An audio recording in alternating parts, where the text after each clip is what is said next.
Oke. Eh, Bismillahirrahmanirrahim. Assalamualaikum warahmatullahi wabarakatuh. Waalaikumsalam warahmatullahi Innalhamdulillah, wabarakatuh. innalhamdulillah, nahmaduhu wa nasta'inuhu wa nastaghfiruh wa na'udzu billahi min syururi anfusina wa min sayyiati a'malina. May yahdihillahu fala mudilla lah wa may yudlilhu fala hadiya lah. Asyhadu an la ilaha illallah wahdahu la syarika lah wa asyhadu anna Muhammadan 'abduhu wa rasuluhu la nabiyya wa la rasula ba'dah. Amma ba'd. Oke. eh, Oke, teman-teman semua, kali ini kita kedatangan materi narasumber-narasumber kita karena tema kita hari ini tentang kewirausahaan, maka tentunya narasumber-narasumber kita juga berlatar belakang kewirausahaan.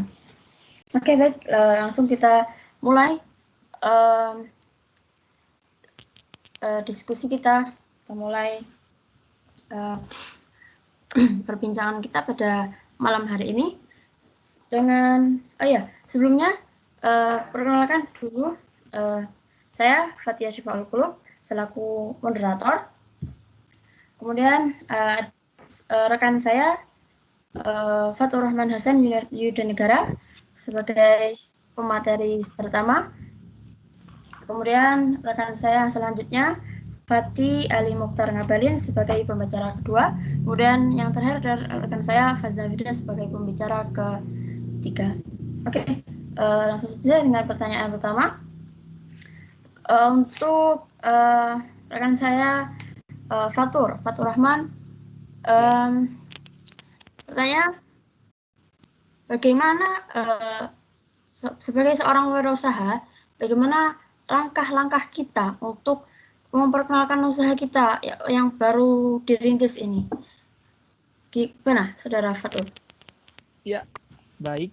Ada beberapa tips ya yang bisa saya berikan bagi pengusaha pemula yang ingin merintis bisnisnya dan ingin memperkenalkan produknya kepada masyarakat.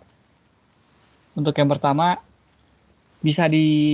kita bisa mempromosikan produk tersebut melalui pamflet, iklan, misalkan di Instagram ataupun di Twitter, ataupun bisa juga menyewa selebgram. Mungkin untuk zaman sekarang tuh mudah sekali ya dalam mengiklankan produk, kita tinggal post di Instagram, maka dapat tersebar luas kemana-mana. Yang ada tips lagi yang kedua, kita bisa membuat kemasan dari produk tersebut dengan desain yang menarik, sehingga orang yang melihat produk tersebut tuh memiliki ketertarikan, sehingga apa nih, kayaknya enak, kayaknya bagus nih barangnya, yuk kita beli. Seperti itu. Mungkin sekian tips yang bisa saya berikan.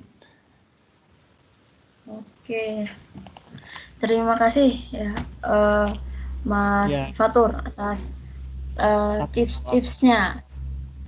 Oke, yang selanjutnya saya mau bertanya untuk Saudara Fatih. Gimana caranya untuk meyakinkan orang kalau produk kita itu bagus? Karena kan banyak tuh yang produknya tuh ya kurang bagus, tapi cara marketingnya itu bagus. Nah, itu gimana tuh caranya itu? Ya, sebelumnya suara saya terdengar. Ya, dengar, siap, jelas. Bagaimana mendapatkan kepercayaan dari para pelanggan kita bahwasanya apa yang kita sajikan kepada mereka itu adalah barang yang terbaik yang bisa mereka dapatkan. Pertama adalah kita kembali ke branding produk tersebut. Apa yang ingin kita buat pelanggan kita ingat terhadap apa yang kita miliki. Jadi mereka akan selalu ingat ketika satu hal yang berkaitan dengan produk kita disebutkan, mereka akan langsung teringat dengan produk kita, bukan produk yang lain. Contohnya, ketika kita menyebutkan air mineral, ada satu produk yang selalu teringat di dalam pikiran kita semua. Nah, itu yang disebut produk branding. Jadi, bagaimana cara menunjukkan menumbuhkan kepercayaan tersebut di kalangan pelanggan adalah pertama kita menunjukkan kinerja kita serta kelebihan kita yang dimiliki dan tidak dimiliki oleh pesaing-pesaing kita. Sehingga ketika mereka mencoba merebut pelanggan, mencoba untuk menyajikan sesuatu yang berbeda, kita tidak akan tertinggal jauh dari pesaing-pesaing kita. Jadi, pertama adalah menentukan apa yang ingin diingat dari pelanggan-pelanggan kita. Itu yang pertama. Selanjutnya adalah bagaimana kita menentukan pasar kita tersebut. Kepada siapa kita ingin menyajikan ini? Kalau kita ingin makanan, kepada pelanggan seperti apa yang kita inginkan. Kalau misalnya kita ingin produk kecantikan, produk ini kita tunjukkan untuk siapa, begitu. Jadi dengan kita mengetahui sasaran yang tepat, maka kita akan lebih jelas dalam menentukan pencapaian-pencapaian berikutnya. Selanjutnya adalah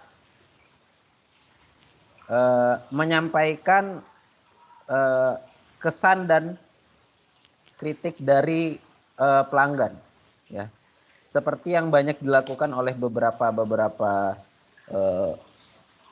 toko-toko atau online shop. Mereka menyampaikan hasil review atau hasil kesan dari pelanggan-pelanggan mereka yang membuktikan bahwasanya barang mereka baik.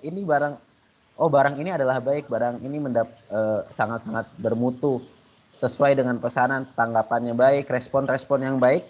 Itulah yang menjadi yang menumbuhkan kepercayaan tersebut di hati para pelanggan, sehingga orang yang melihat merasa, oh, orang-orang pelanggan dari review-review tersebut, pelanggan-pelanggan lain terkesan puas terhadap pelayanan dari toko kita.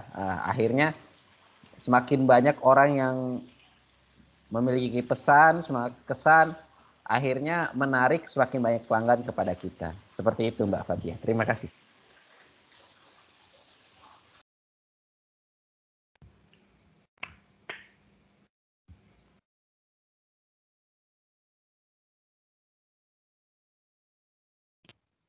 Mohon maaf Bapak Tia, masih di mute suaranya.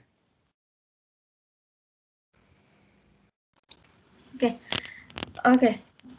Terima kasih Mas Fatih, ya, luar biasa, jelas sekali.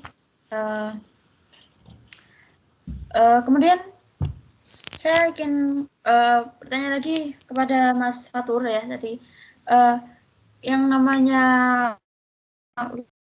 kan nggak mungkin ya lancar terus, bukan, pasti ada masa-masa di mana dia ada halangan, ada rintangan dan sebagainya. Nah, gimana nih caranya untuk menghadapi resiko-resiko tersebut? Sebenarnya tantangan atau resikonya pasti ada ya. Kalau kita misalkan mau membangun sebuah usaha, ingin mendirikan sebuah usaha baru, pastinya sebelum usaha tersebut dibuat, kita sendiri harus siap dalam hal mental, dalam hati, untuk menghadapi skenario buruk yang akan datang. Mungkin bangkrut lah, mungkin kita tidak bisa lanjut usahanya, harus gulung tikar, tidak balik modal. Seperti itu pasti ada. Yang pertama, ya pasti kita harus terima lapang dada. Kita harus menerima karena ini yang namanya usaha. Pasti bisa saja ada kegagalan dalam usaha pertama kita. Lalu yang kedua, karena kita telah bangkrut ataupun nggak balik modal, yang harus kita lakukan tuh kita cari tahu kesalahan kita tuh di mana, supaya nanti ketika kita memulai usaha yang baru lagi, kita tahu oh kita salahnya di sini nih. Berarti untuk selanjutnya kita harus perbaiki di sini. Terus untuk melanjutkan lagi di usaha yang baru, kita juga harus melihat peluang masyarakat. Mungkin pada usaha sebelumnya kita cuma mau kita buat ini aja yuk tanpa melihat apa sih sebenarnya yang diinginkan masyarakat. Jadi bisa jadi kita memulai bisnis asal-asalan tanpa melihat pasar. Maka selanjutnya kita juga harus melihat peluang. Usaha mana sih yang memiliki peluang lebih besar suksesnya. Lalu yang ketiga, yang selanjutnya kita sendiri harus bisa beradaptasi. Ketika membangun usaha, ada beradaptasi dalam keadaan yang tidak konsisten itu harus sangat-sangat dibutuhkan. Karena pasar bisa saja berubah dengan cepat. Misalkan hari ini yang trendingnya ini, besoknya bisa berubah lagi jadi apa. Jadi kita harus beradaptasi secepat mungkin sesuai dengan pasar.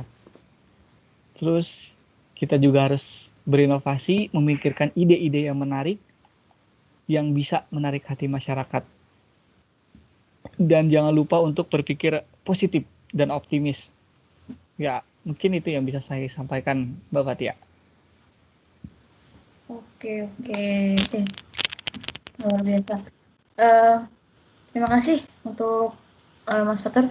Jadi gitu ya teman-teman, kalau mau jadi kita tuh harus siap dengan segala resiko yang ada ya kalau mau jadi wirausaha. Oke, kemudian yang terakhir adalah pertanyaan terakhir untuk Mas Faza. Kita itu kan berada dalam masa revolusi industri 4.0 ya, yang semua itu udah serba digital gitu ya. Nah, gimana caranya ya Mas Faza agar kita tuh nggak gimana ya, caranya biar usaha kita tuh bisa memanfaatkan ya revolusi industri 4.0 ini untuk berwirausaha ya. Gimana Mas Faza? Oke, baik. Tadi pertanyaannya bagaimana cara untuk beradaptasi untuk menjadi wirausaha di era 4.0. Untuk yang pertama, cintai apa yang Anda lakukan. Passion adalah kunci bisnis yang akan terus berjalan. Jika Anda menjalankan suatu bisnis dengan setengah hati, maka presentasi kegagalan bisnis akan menjadi cukup besar. Dalam dunia bisnis, kita pasti akan berkali-kali jatuh, dan di saat itulah passion satu-satunya hal yang dapat membangkitkan kita kembali. Yang kedua, lakukan selangkah demi selangkah. Jangan menggunakan cara all in dalam suatu startup bisnis. Hal ini memiliki tingkat risiko yang terlalu tinggi. Belajarlah sedikit demi sedikit, mengambil risiko yang terkecil terlebih dahulu. Dari situ kita akan belajar bagaimana menghindari hal-hal yang tidak kita inginkan, sehingga kedepannya kita lebih teliti dalam memilih suatu keputusan. Kemudian yang ketiga, belajar dari orang lain. Entrepreneur yang sukses seringkali bekerja untuk orang lain sebelum ia mengeluarkan bisnisnya sendiri. Meluangkan waktu beberapa tahun bekerja dapat menambah pengalaman dan ilmu yang kelak akan dibutuhkan dalam bisnis kita. Kemudian yang keempat, belajar cara untuk bisa mempromosikan diri Anda. Kepercayaan diri sangatlah dibutuhkan oleh seorang entrepreneur atau wirausaha. Janganlah malu untuk bertanya kepada sama. Belajarlah cara mempromosikan barang atau jasa yang baik dan tidak terdengar seperti suatu promosi yang akan membuat klien tidak tertarik. Kemudian yang terakhir, yang kelima, berpikir out of the box. Tidak ada bisnis yang sukses tanpa berpikir kreatif.